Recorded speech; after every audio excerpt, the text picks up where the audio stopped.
உண்மை கசக்கும், பொய் இனிக்கும். இதுதான் யதார்த்த வாழ்வின் கோட்பாடு. ஒரு திரைப்படத்தில் பிரமிப்புடன் பிரமாண்டமாக காட்சிகள் வடிவமைத்து கற்பனைகளை கதைக்களமாக கொண்டு கொடுக்கின்ற திரைப்படம் மக்களால் பாராட்டப்படும். அதே நேரத்திலே உண்மை நிகழ்வை அப்படியே கொடுத்தால் அது விமர்சனத்திற்குள்ளாகும். காரணம், உண்மையை விட பொய்யையே மனிதர்கள் நேசிக்க கற்றுக்கொண்டு வாழ்ந்து கொண்டிருக்கின்றார்கள். கணவன் மனைவியிடையே உண்மை பேசுவது நல்லதா, பொய் பேசுவது நல்லதா, எது குடும்பத்தை சுமூகமாக எடுத்துச் செல்ல உதவுகிறது என்பதை நீங்கள் தான் சொல்ல வேண்டும்.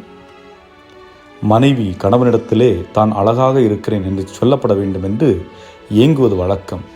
சொல்லும்போது மகிழ்ச்சி, சொல்லவில்லை என்றால் கணவன் தன் மனைவி தன்னை மதிக்க வேண்டும் என்று எதிர்பார்ப்பு. ஒருவேளை அது நடக்கவில்லை என்றால், பல நேரங்களிலே தான் நினைப்பது நடக்கவில்லை என்றால் அழகாக இருக்கிறாய் என்று சொல்லவும் தோன்றுவதில்லை. அதை போன்று மதிப்பேன், மதிக்கவும் எண்ணுவதில்லை. இங்கேயும் உண்மைக்கு இடமில்லை. இதைத்தான் இன்றைய நற்செய்தியில் இயேசு கூறுகிறார், நான் உங்களை என் பணியை செய்ய அனுப்புகிறேன், அப்படி என்றால் உண்மையை எடுத்துரைக்க அனுப்புகிறேன். ஆனால் இந்த உண்மையை யாரும் அதிகம் விரும்ப மாட்டார்கள், ஏற்றுக்கொள்ள மாட்டார்கள். ஆகவே அவர்கள் உங்களை எதிர்ப்பார்கள், தாக்குவார்கள். அங்கே பாம்பை போன்று விவேகமுள்ளவர்களாகவும் கபடற்ற புறாவை போன்று இருக்க வேண்டும் என்று சொல்லுகின்றார். இன்றைக்கு இந்த நிலையை ஆழமாக சிந்தித்து பார்த்தோம் என்றால் புரியும். அறிவியல், அதன் ஆராய்ச்சி, வளர்ச்சி மக்களை வெகுவாக ஈர்த்து கொண்டிருக்கிறது. அது சிந்திக்கும் போது புரிந்து கொள்ளும் இயல்புடையதாக இருக்கிறது. ஆனால் கடவுள் தன்மை என்பதை அனைத்தையும் கடந்தது. இந்த உணர்வுபூர்வமாக புரிந்து கொள்ளக்கூடிய ஒன்றல்ல. ஆகவே அறிவை நம்புகிற மனிதர்கள் இதை எதிர்க்க துணிகிறார்கள். இந்த இடத்தில் நாம் அமைதியாக இருந்துவிட்டு நம் வழியாக தூய ஆவியாரவை பேச அனுமதிக்க வேண்டும் என்று இயேசு குறிப்பிடுகிறார்.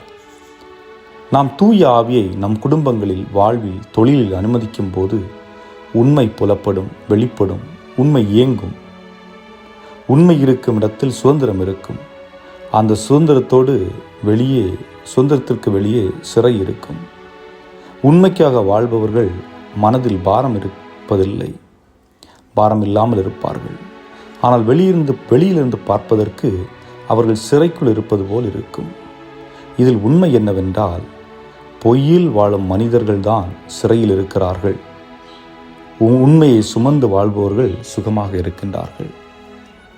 நான் எந்த நிலையில் இருக்கின்றேன்?